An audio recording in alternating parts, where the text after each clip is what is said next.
We are awakening together. This is our weekly gathering we hold online. For more information, visit our website, awakening-together.org. We'd love to see you there. Okay, thank you all for being here. I'm truly grateful to have an opportunity to be the giver of the homily this Sunday morning. And Holy Spirit guided me all the way to this morning, really, truly.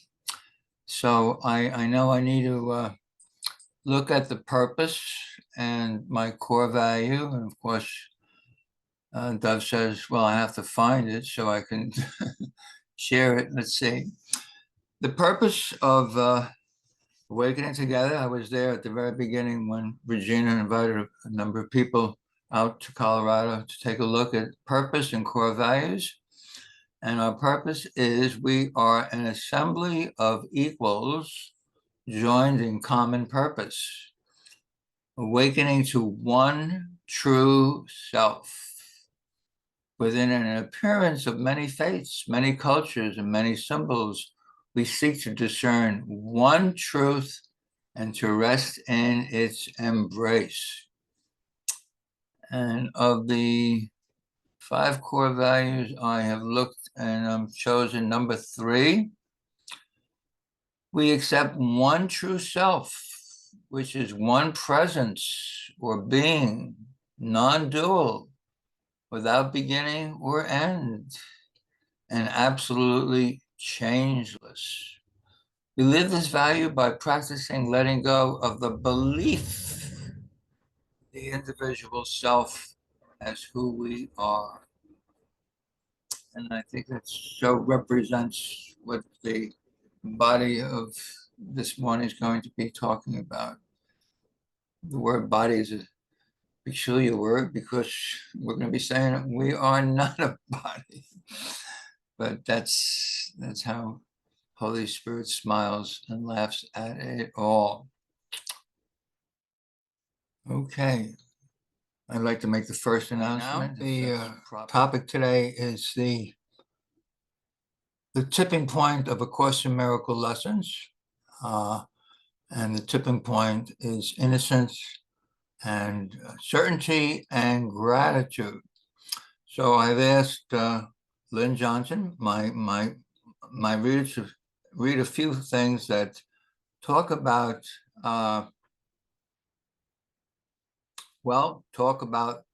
the idea of what it expresses in lesson 201. That is the love of God. And we are very happy to hear it. Lyn, the mic is all yours. All right. Are we awake right here, right now? Watching the world wake up from history, baby. Here we are. I'm so grateful to see all of our beautiful friends here. And, when I talked to Dove about this reading, I recognized that what he was proposing or what we were talking about in the reading was really some special things that are in the Course that are often misinterpreted or even not even seen, not looked at or understood. And some of them are the themes of special relevance that go with the lessons that we're in now. Some of them have to do with introductions, what it says before you even do the lesson. And so these are some of the things that that bring us to the tipping point, the absolute tipping point in the Course.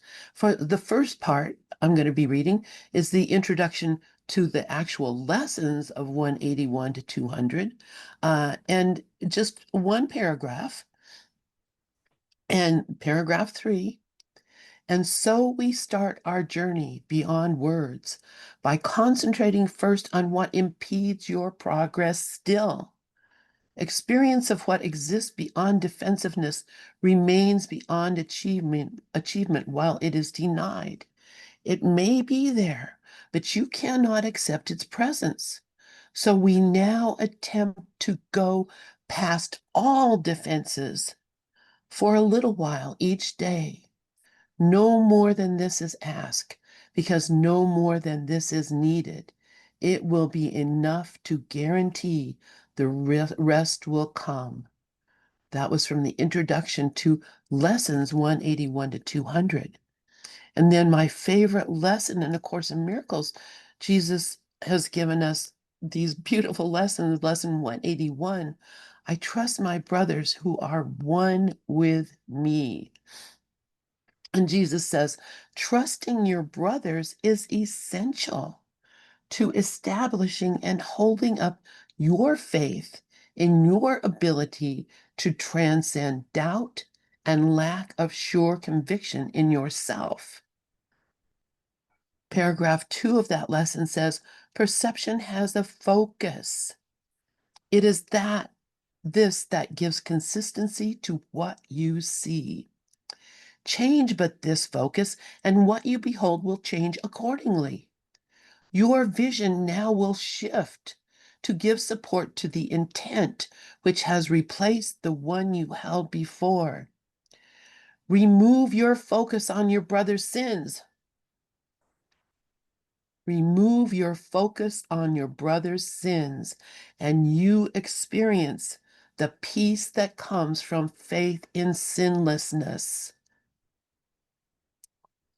This faith receives its only sure support from what you see in others past their sins.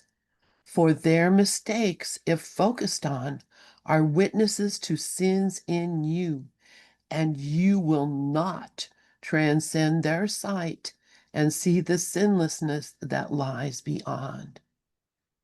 It's the focus of my brother's sins that are keeping me from finding my own innocence, my own purity, my own goodness.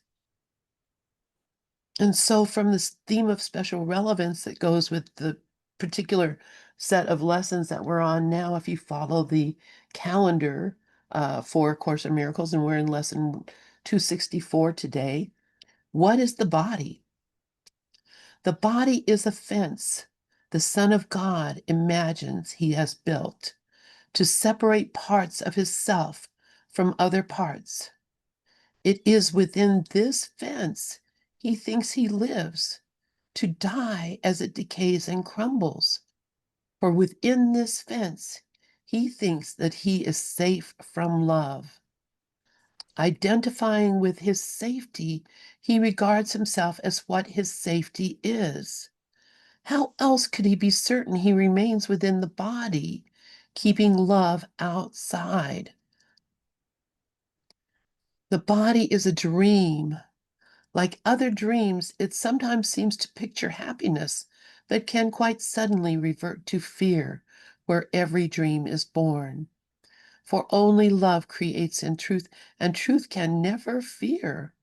Made to be fearful, must the body serve the purpose given it. But we can change the purpose that the body will obey by changing what we think it is for.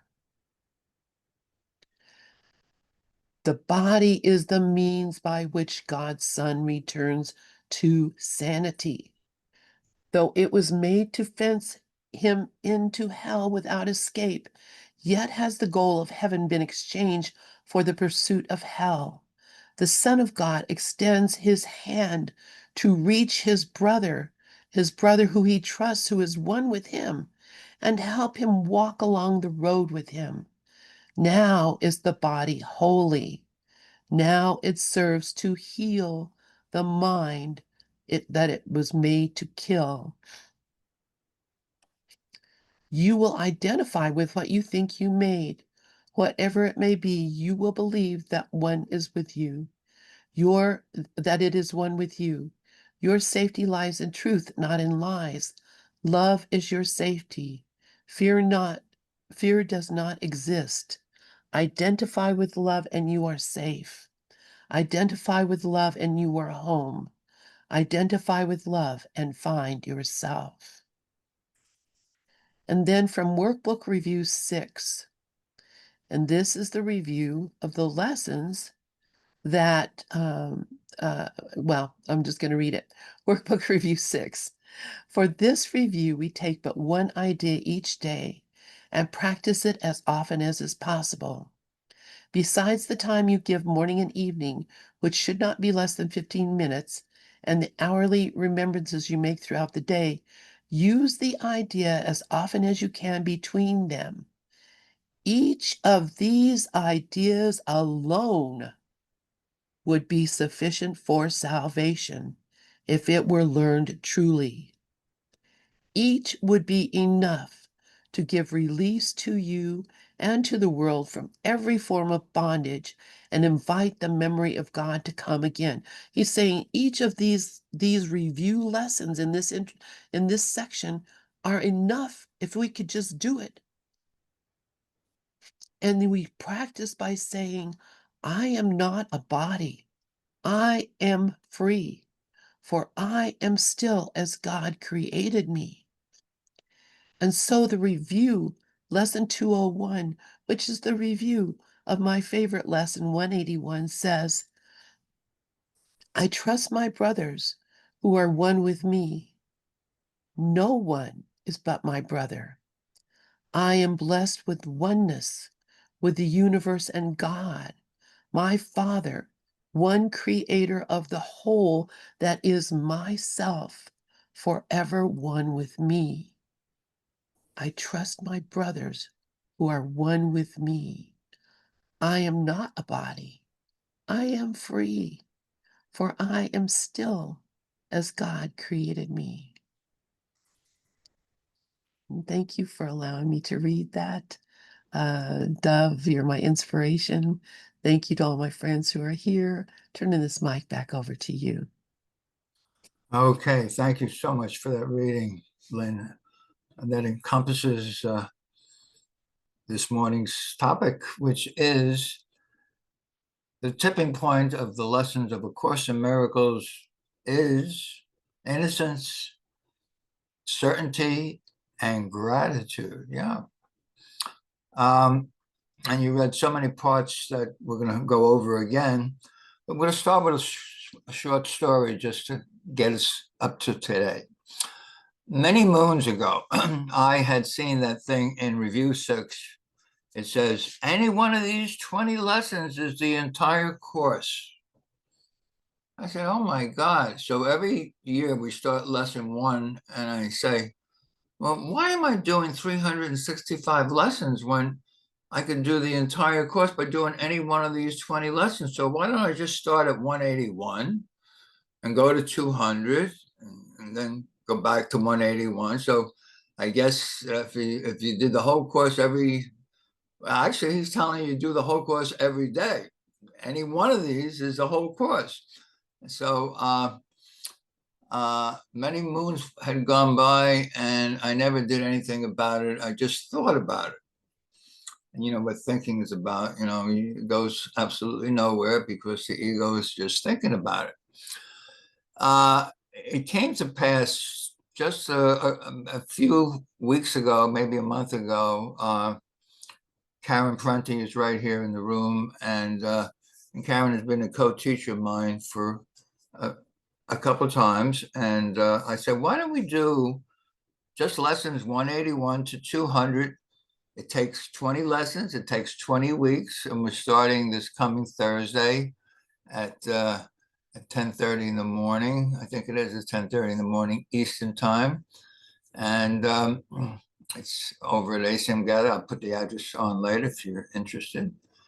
So it starts at Thursday at 10:30. And when I first proposed this to Karen, she said, oh, that's a great idea. And both of us were thinking about, well, when the day comes and we start this, we're gonna go back to lesson 181 and read the whole 10, 12 paragraphs of, whatever it is in 181. And then the next week we do the whole 10, 12 paragraphs in 182. And then all of a sudden, the Holy Spirit had me take another look at Review 6. He's not talking about any of these 20 lessons is the entire course. He's saying any one of these review lessons from 181 to 200, namely lessons 201 to 220 is the entire course. If you feel Jesus talking to you, you know that he knows that the ego loves to read the Course in Miracles. There's no two ways about it. The ego loves doing the Course in Miracles. And why is that? Because it wants to be the smartest ego on the block. I mean, that's basically why ego loves learning more, understanding more, knowing more. Keyword, of course, is more. And so ego loves reading. So lesson 181, which is Lyn's favorite lesson, I trust my brothers who are one with me, basically has 10, 12 paragraphs in which ego loves reading this stuff because it gives him so much more to learn, you know. And, you know, it also gives me an excuse because, I mean, how can you really understand all 365 lessons the way that Jesus puts it down for you? I mean that's a lot to learn, and a lot of people say, "Well, I'm not there yet, but next year I'll be there. I'll be there next year." But Jesus reminds us in Review 6. He says, "Any one of these following review lessons is the whole course." So we're going to be looking at what is Jesus talking about. He's talking about review lesson 201. I trust my brothers who are one with me. He's not giving you 10, 12 paragraphs to read. So I said to Karen, I said, we don't have to take up the whole hour talking about 12 paragraphs. We can have each person take a look at what he says in italics. Remember, he starts the lesson off with, I am not a body. I am free. For I am still as God created me, as love created me. Yeah, and then you do the thing in italics, and here's, he only gives you 2 sentences to look at. No one but is my brother, period. It's very inclusive. No one, but it's all are my brothers and sisters, all. No one's excluded, all are included. And the next sentence says, I am blessed with oneness, with the universe, with God, my Father, one creator of the whole that is myself, forever one with me. So you can sit back and meditate on just those 2 sentences in italics. And then he completes the lesson with, I am not a body, I am free, for I am still as love created me. Really, wow. There's no sign of anything there called guilt, or no sign of anything called differences or changes. It's all about oneness, sameness, equality. So a couple of thoughts came up for me on this, which I'm going to take a look at. And the first one is that in this world, as certain as you are that you're going to make, it's certain that you are going to make some mistakes. And just this past week, I realized, as much as I can focus my mind on lesson 201 and say, no one but is my brother, and I am blessed with oneness in the universe and God, and it sounds so wonderful. All of a sudden, I'm going to make a mistake during the day, and I'm going to say, oh, geez, there I go again. There I go again. And, I have to start all over again, really? It came to me, one of my 2 birthday lessons. I have 2 birthday lessons. One is 132. I loosed the world from all that I thought it was. That's the one that says there is no world, exclamation point. But the one I have on leap year, 133, I was born on a leap year. So the one that I was born on says, I will not value what is valueless. What's valuable belongs to me. Now, he gives you two criteria for what has no value whatsoever, what he calls valueless. I'm going to name both of them. He actually gives you three, but let's only talk about two. So the first is, if you value anything that begins in time or ends in time, something that fluctuates, something that changes, something that has numbers, something that has quantities, whatever you value in this category is valueless. So when I mentioned that this past week, I said, oh my God, I made a mistake. It had everything to do with numbers. It had everything to do with this number versus that number. So in this world, if you are investing in, and that's what it basically is, an investment in things of quantity, like, green paper strips, metal discs, all that good stuff that he laughs at in lesson number 76. I'm under no laws but the laws of God.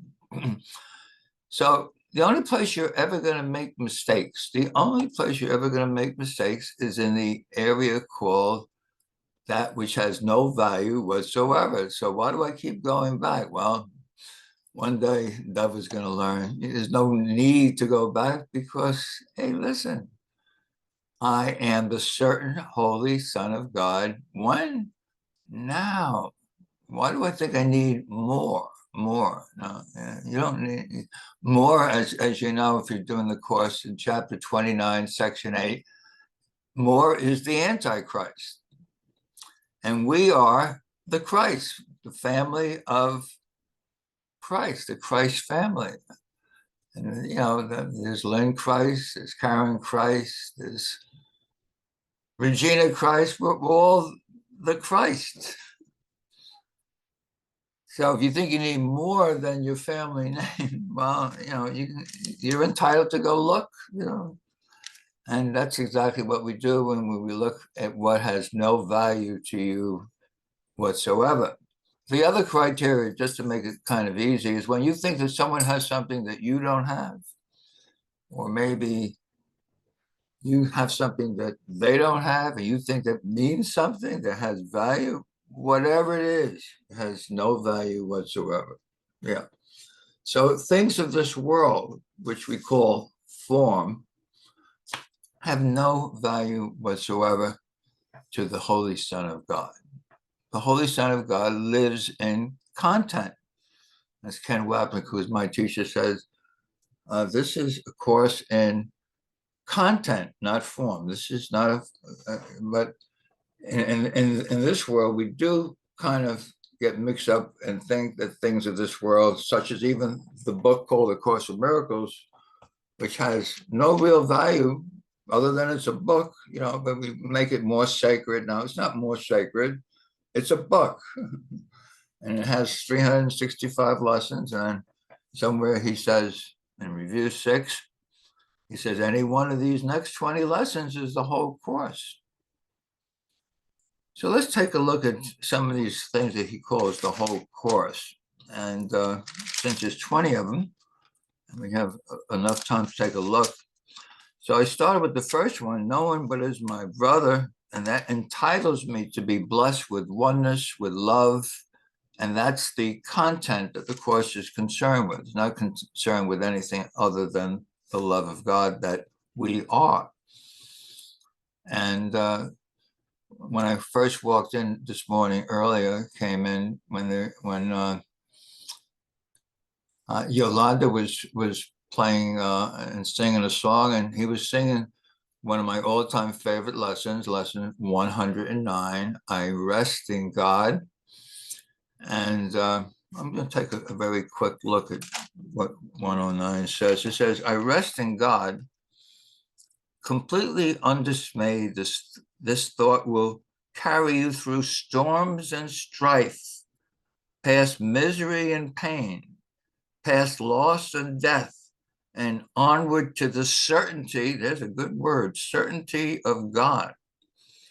There's no suffering it cannot heal. I'm going to repeat that. There's no suffering it cannot heal. There's no problem that it cannot solve. And no appearance but will turn to truth before the eyes of you who rest in God. Now, the idea that everything can be healed easily, he tells you in one of the lines of the course, under trust, and that goes very well with lesson 201, 181, which Lyn says is her favorite lesson. I trust my brothers who are one with me. And it says in chapter 26, section 8, trust would settle every problem now. Trust would settle every problem now. Now, I realized a long time ago, I guess I don't trust, because when you have any fears at all, you have any defenses at all, you're not trusting, just in case something happens, maybe I'll trust at 95% or 98% or 99%. Well, a long time ago, I realized that 99 is the same as 0. It's either all or none. As in the justice of God, he says, either all together or not at all. Either we are one or we're not. So I rest in God allows you to actually, no matter what's going on in this world, you're going through the world's dreams, illusions, turmoil, clashing dreams, things that seem to be terrible. Don't look out there. Look within. That's where you are. You are within the love of God. You are surrounded by the love of God. We are surrounded by the love of God. Is there something to fear? He tells you. Lesson 47, God is the strength in which I trust. I'm trusting in real strength, not Dove's body strength. No, there's no strength there. That's weakness. If you're trusting in what I can do, forget about it. Notice the very next lesson is lesson 48. There's nothing to fear. So if you're trusting in God, there is nothing to fear. And the next sentence is, this is a fact. It doesn't use fact a lot in the course. This is a fact. There's nothing to fear. Yet as I go through the day, all my upsets come from fear. Ken Wapnick's favorite lesson was lesson number 5. I am never upset for the reason I think. As he would say, if you can put your finger on why you think you're upset, that's absolutely not it. It's absolutely not it. Because the ego can always put its finger on what is upsetting. Yeah, well, look at what he just said to me. Look at my bank account. No, that is not why you're upset. I'm upset because I'm listening to the wrong teacher. Yeah. I'm listening to a teacher that lives in fear. I'm listening to a teacher that is fear. Remember, there's only 2 emotions. As he says, it'd be far unfair to you if there was more than 2. One is love, which is the love of God, which we are surrounded by. And the other is fear, which doesn't even exist. Herein lies the peace of God. Now, to say these words appear and seem to be, well, it sounds convincing, but, I still have a few things I got to handle first before I'm there. I'm not there yet. Well, those words are always the words of the ego who wants to console us. He says, don't worry about it. We'll get there sooner or later. But actually, there is no later. The only thing that's real is now, living in his presence. into his presence would I enter now. Lesson 157. And it's my willingness to be here now that I can truly rest in God. I mean, resting in God is about letting go of everything, everything. Yeah. So the point is, I wanted to point out, as long as you're still making mistakes in this world, you're valuing what is valueless. Now, the other thing that has to be looked at is, what is our only responsibility in this world? He tells you, your sole responsibility in this world, your only responsibility is accepting the atonement for yourself. Yeah. Now, Dove used to say, well, look, Jesus, I know what the atonement is. And come on, I know it means that what happened never happened, but how do I accept it? How do I accept it? And then he tells you actually in chapter, I think it's chapter 6, section 2, paragraph 5, that's the section called the Holy Spirit's alternative to projection. And he tells you, Holy Spirit starts by seeing you as perfect. Me? Perfect? Yeah. Starts by seeing you as perfect. Doesn't see form, doesn't see the body. He sees the light you are. By extending the light Spirit is. Spirit sees by extending light as God creates by extending the love of God. But we are that love. And then it says, seeing you as perfect, he extends that perfection to include, which I love, inclusion invites atonement automatically. That's exactly what it says in paragraph 5 of chapter 6, section 2. Inclusion invites atonement, or you don't have to ask Jesus what it's like. What is atonement? He tells you what atonement is. Include your brother as yourself. Yeah. This inclusion invites atonement automatically. You need do nothing except include your brother as yourself. That's the second of the 3 or 4 points. The third is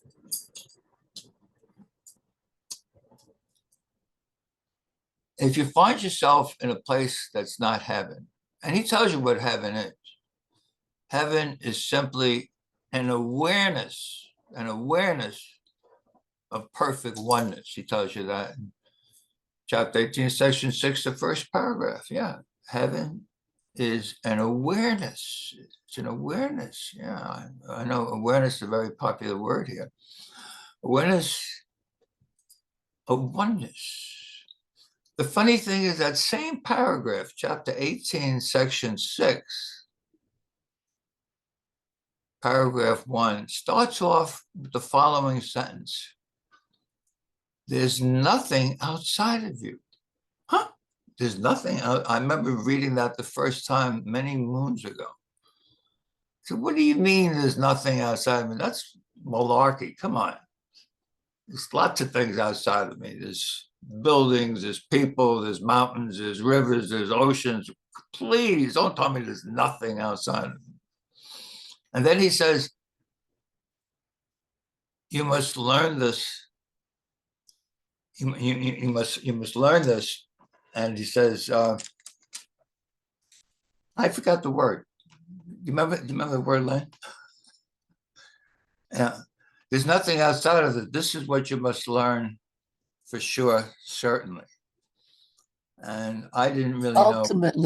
Ultimately, thank you, Lyn, thank you. Okay. This you must learn ultimately. There's nothing outside of you. So I always thought the word ultimately meant that one day when I was old and gray, I would ultimately know what that means, but I don't know it now. I was standing in an airport a few years ago with John Mundy, and we're talking about that one sentence, and I was smiling and laughing. He says, Dove, do you know what the word ultimately means? Well, yeah, in the future, ultimately. He said, no, it means now. It means there's nothing outside of you now.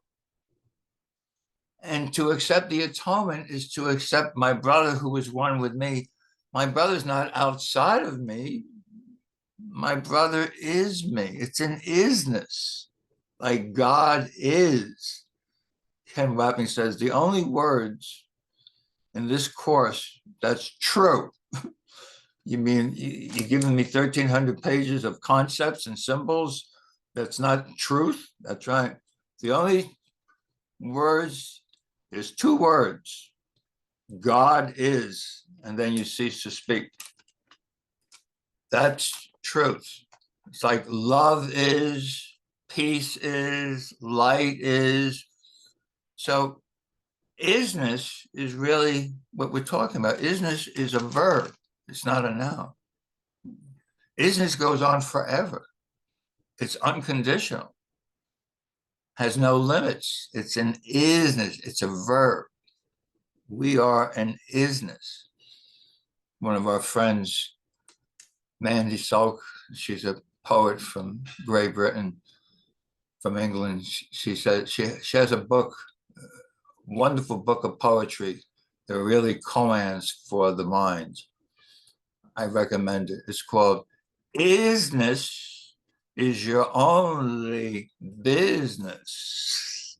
Yeah, I love that. Isness is your only business. We're into the isness, not somebody did this, somebody did that. That's the ego pointing fingers.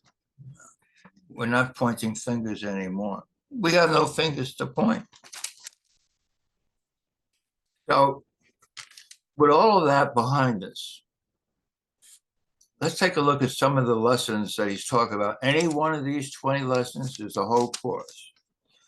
Now, we already took a look at lesson 201. I also like lesson 202, which says, let me be still an instant now and go home. Why would I choose to stay an instant more where I do not belong when God himself has given me his voice to call me home? Let me meditate on that. Why would I stay an instant where I do not belong? We all know in this world, you know where you belong and where you don't belong. Yeah. The truth is, we don't belong here. So you take this holy instant and go home. Frees your mind of everything of this world. Yeah. I'm coming home to oneness, which is what he talks about in lesson 201. Let's take another lesson here. Lesson 209, and this is one of the lessons, one of my all-time favorite lessons.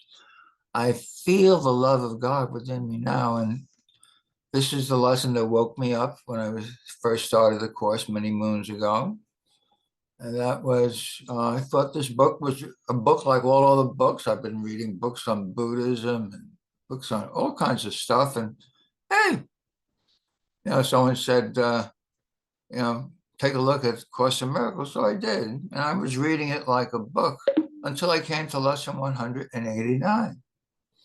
I feel the love of God within me now. And most of you are pretty familiar with that paragraph 7. In paragraph 7, he says, well, how can you feel the love of God in a world that looks like this? And then he gives you an answer. Paragraph 7. Simply do this. Be still. Do not take with you one thought of what you are, because you don't know who you are, or one thought of what God is, because you have no idea what God is, what love is. Take nothing that you ever thought was real or good or true or right, nothing you were ever ashamed of. Yeah. Forget everything you learned from this world. There's nothing really here. Forget this world. That didn't surprise me at all. And then he said, forget this course. I said, wait a minute. What do you mean forget this course? You give me a book with 1,300 pages and you're telling me to forget it? Excuse me.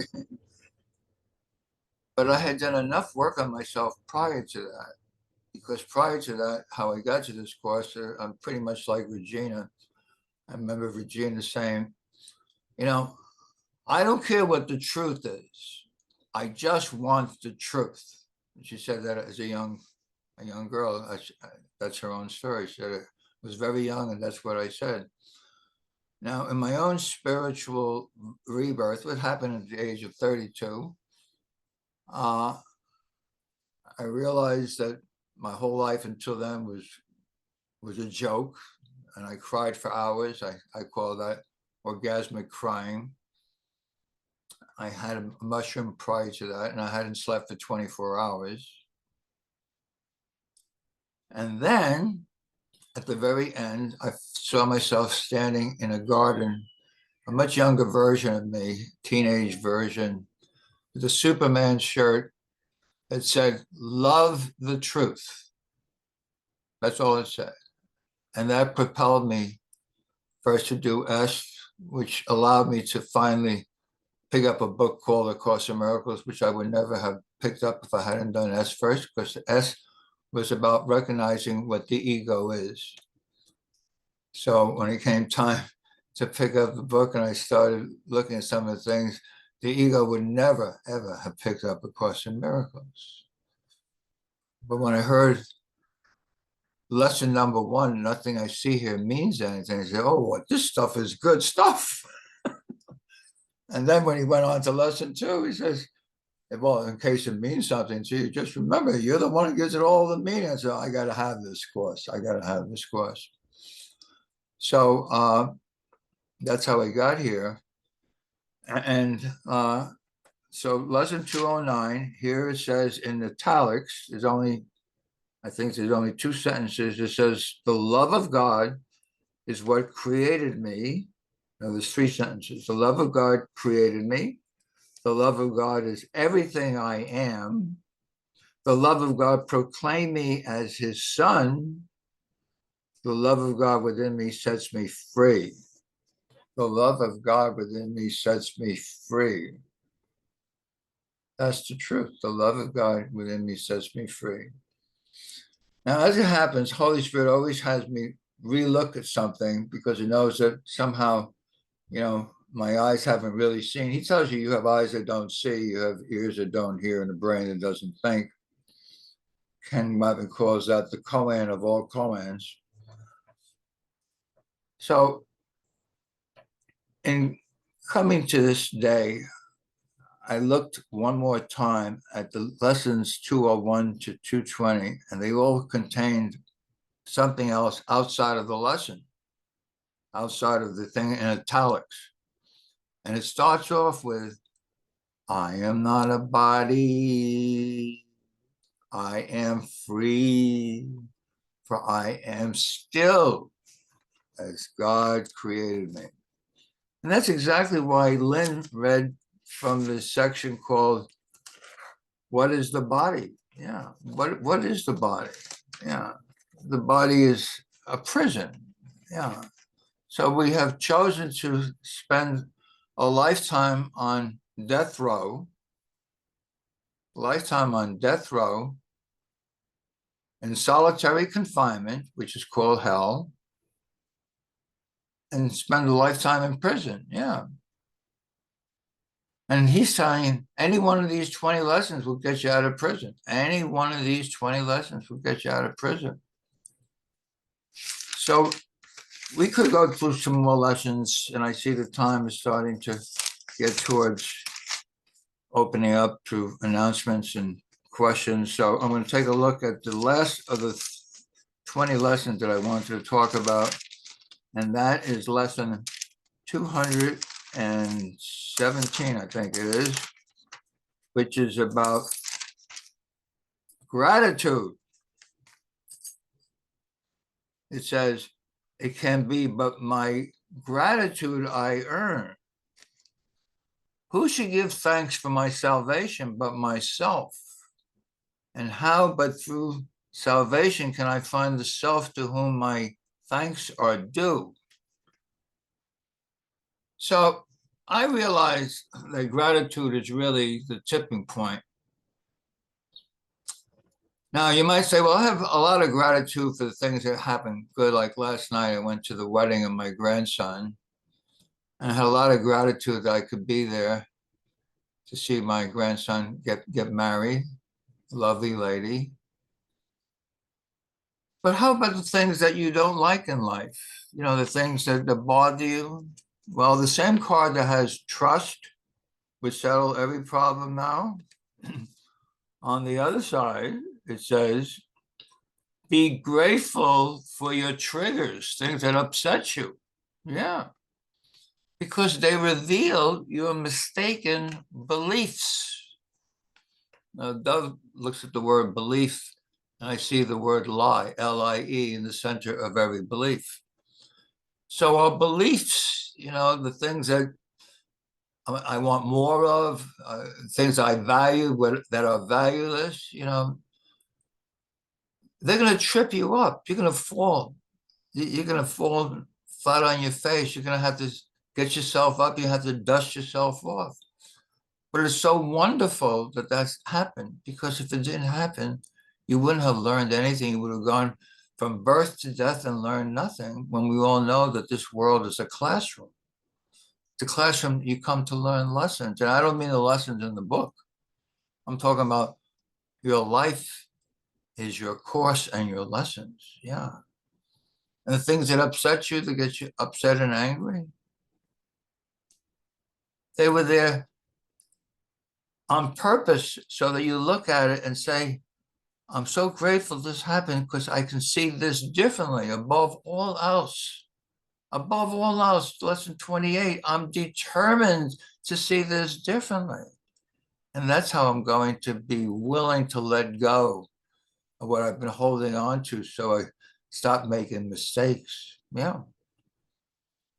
And in that section called Entering the Ark 2 by 2, he says, you know, the road will be made very smooth for you. There'll be nothing to stumble on. Everything will be made easy for you. All you have to do is listen to the love of God. And the love of God, as he says, is given to you as a guarantee. Now, you don't expect to see the word God gives a guarantee in A Course in Miracles, when, as a matter of fact, it tells you very clearly God doesn't even know you're here, but he gives you a guarantee and says this guarantee is not based on chance. It's based on certainty for what could be more certain than a son of God. So your innocence is your certainty. Innocence, certainty, and gratitude are the tipping points of A Course in Miracles. And with that, I thank everyone for listening. Thank you so much. Love you all. God bless. We have some time for sharing. If anyone feels inspired to share, please raise your hand or just unmic. Please, Karen, go ahead. Thank you, Marisol. Thank you, Dove. Thank you, Lynn, a dynamic duo. I was just so happy to be here and to hear the truth. And every time Dove shares, I think, he does repeat the same things a lot, and I never get tired of hearing it, because I need to be reminded. We all need to be reminded. Repetition is so important. And I think the clarity of that repetition, everything that is being said here is truth. And I know, like for me, I need to be reminded on a moment-to-moment basis. And today just was a wonderful reminder of the truth of everything that we're ultimately learning here now. Thanks, Dove. Love you. Thank you. Thank you. Thank you so much. Go ahead, Jan. Dove, I want to thank you from the bottom of my heart. I love you so much. I love the consistency of your message. And, well, you are the pass-through from the Course itself, love. And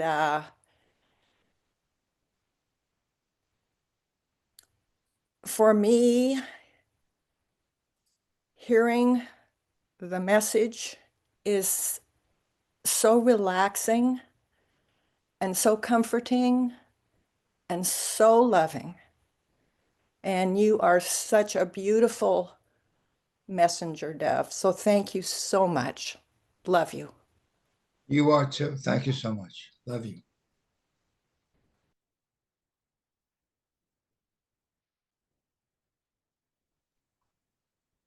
It's all yours, Rico. Good morning, family and friends. Thank you for letting me be here with you. I send you love and light from my heart to yours. Lyn, I love you. Thank you so much for all that you do and all that God allows you to do. Dove, I'm going to do the simple prayer. I'm going to just say, from the basement of my soul to the balcony of my mind, thank you, brother. Thank you. Thank you. Thank you. Thank you, Rico. I love you all, truly. That's what love is. It's simply loving all equally. You've been watching our online gathering. It happens weekly on Sundays at 10:15 a.m. Eastern Time. To join us live in the sanctuary, visit our website, awakening-together.org. You'll want to click on Online Sanctuary in the main menu, and then in the drop-down menu, look for How to Enter the Sanctuary. Right there at the top of the page is a clickable link. We'd love to see you in the sanctuary and join with you in fellowship. Thank you again for watching. Also, please know that if you'd like to stay connected via the Awakening Together channel here on YouTube, you can subscribe and hit the bell for more notifications. We hope to see you in the sanctuary.